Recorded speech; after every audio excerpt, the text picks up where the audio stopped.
کہ اپنے گھر میں چور اور ڈاکو تو موجود ہیں، اپنے گھر میں وہ لوگ موجود ہیں جو بزدار کے ذریعے، فراگوگی کے ذریعے اس قوم کے اربوں روپے لوٹتے رہے، جن کو اب نوٹس گیا ہے تو ان کو گھریلو خاتون کہا جا رہا ہے۔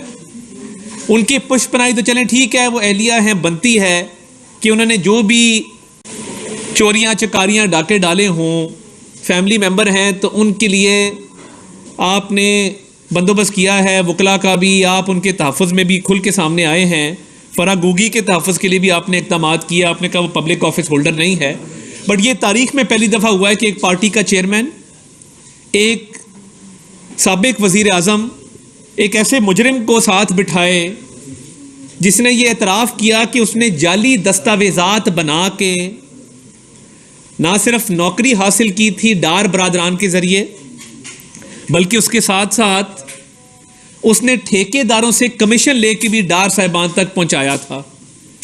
یہ وہ جماعت ہے جو کہتی تھی کہ ڈیولپمنٹ فنڈز نہیں دینے چاہیے،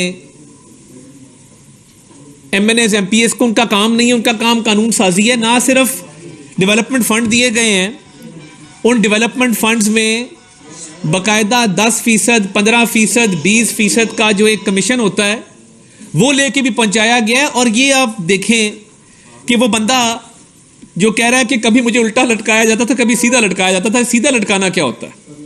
یعنی اسکرپٹ بھی ٹھیک نہیں تھا، کسی 3rd گریڈ مووی کا اسکرپٹ لگتا ہے۔ اچھا، اور یہ ایک عجیب منطق ہے کہ وہ ساری بات بتا رہا ہے، اسے کہہ رہا ہے نہیں تم وہ کپڑے جو اتارے تھے وہ بتاؤ۔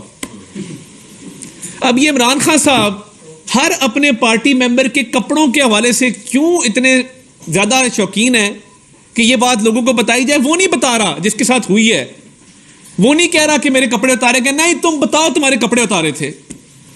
کوئی خدا خوفی کریں۔ اب آپ نے ملزمان کو، مجرمان کو ساتھ بٹھا کے جھوٹی پریس کانفرنس شروع کر دی ہیں،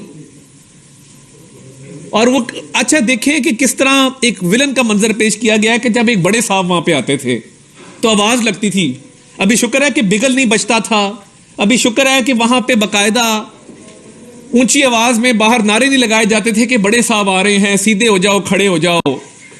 مطلب اس قوم سے اب مذاق کرنا چھوڑ دیں۔ آپ نے پتہ نہیں کس نے آپ کو یہ 3rd ریٹ کسی فلم کا اسکرپٹ دے دیا پڑھنے کے لیے کہ جس میں سیدھا بھی لٹکایا جاتا ہے، جس میں کپڑے بھی اتارے جاتے ہیں، جس میں بڑے صاحب کی آمد کا جو ہے وہ بگل بھی بجایا جاتا ہے۔ تو یہ نوبت یہ آ گئی ہے کہ آپ نے اپنی بیٹی والے کیس میں تاخیری حربے استعمال کیے، توشہ خانہ میں تاخیری حربے استعمال کیے، آپ نے فرض جرم نہیں عائد ہونے دی۔ اب آپ کے پارٹی کے ممبران جن پہ رشوت لینے، رشوت دینے کا الزام ہے، جن پہ جعلی دستاویزات بنا کے نوکریاں بانٹنے کا الزام ہے، ان کے دفاع کے لیے آپ نیشنل ٹیلی ویژن پہ آ گئے ہیں، اپنے دائیں بائیں بٹھا کے پوری قوم کے سامنے بے شرمی کے ساتھ ان کا دفاع کر رہے ہیں۔ یہ جو دور نظام عدل کی ہم بات کرتے ہیں، اور یہ بات کرتے ہیں کہ اس ملک میں 2 نظام عدل ہیں، عمران خان صاحب کے لیے قانون اور ہے، باقیوں کے لیے قانون اور ہے۔ آپ مجھے بتا دیں، میں مڈل کلاس کا ایک آدمی ہوں، مجھے بتا دیں آپ کو یا مجھے یہ سہولت میسر ہے کہ لاہور کینٹ میں، مین کینٹ کے اندر 2.5 کروڑ روپیہ فی کنال کوٹھی کو مل جائے یا پلاٹ مل جائے؟ 40 کروڑ کا وہ پلاٹ ہے، سٹنگ سپریم کورٹ کے جج صاحب ہیں، ان کو وہ 10 کروڑ میں ملتا ہے، ان کے نام رجسٹری ہے، کاغذات موجود ہیں۔ پتہ نہیں آپ کے چینل چلائیں گے کہ نہیں چلائیں گے، میں آپ کو دے ضرور دیتا ہوں، اگر چل سکے تو ضرور چلائیے۔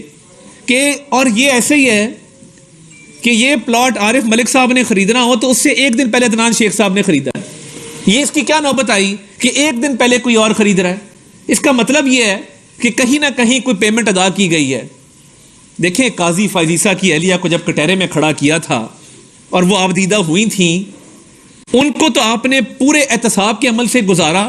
یہ نہیں ہو سکتا کہ قاضی فائزیسہ پہ اور قانون لاگو ہو اور آپ پہ اور قانون لاگو، اور آپ کہیں کہ نہیں میں اپنی صفائی چیف جسٹس کو دوں گا۔ خاندانی ذرائع تمام چینلز نے چلائے ہیں۔ خاندانی ذرائع کیا ہوتے ہیں آپ بھی جانتے ہیں، میں بھی جانتا ہوں۔ کھل کے سامنے آئے نا، آپ کی صفائی پیش کریں کہ جی ہم چیف جسٹس کو چیمبر میں اپنی صفائی دیں گے۔ بھئی آپ کیوں چیمبر میں صفائی دیں گے؟ آپ نے صفائی دینی ہے، آپ سپریم جوڈیشل کونسل میں دیں۔ وہ میاں داؤد نامی ایک وکیل ہے، صحافی بھی رہا ہے، ایک چینل ادھر ہوگا جس میں وہ کورٹ رپورٹنگ کرتا رہا ہے، آپ جانتے ہیں، آزاد منش آدمی ہے، اپنی مرضی سے کرتا ہے, کئی دفعہ ہمیں بھی اختلاف ہوتا ہے, صرف جس طرح کی باتیں کرتا ہے, مگر اس نے ایک پٹیشن کی ہے. آج اس نے مزید خطوط لکھے ہیں قاضی فائز عیسیٰ صاحب کو اور باقی جتنے بھی سپریم جوڈیشل کونسل کے ممبران ہیں کہ میں نے ایک ریفرنس دائر کیا, اس کی سماعت ہونی چاہیے, اس پہ بات ہونی چاہیے. وہ کیوں سماعت نہیں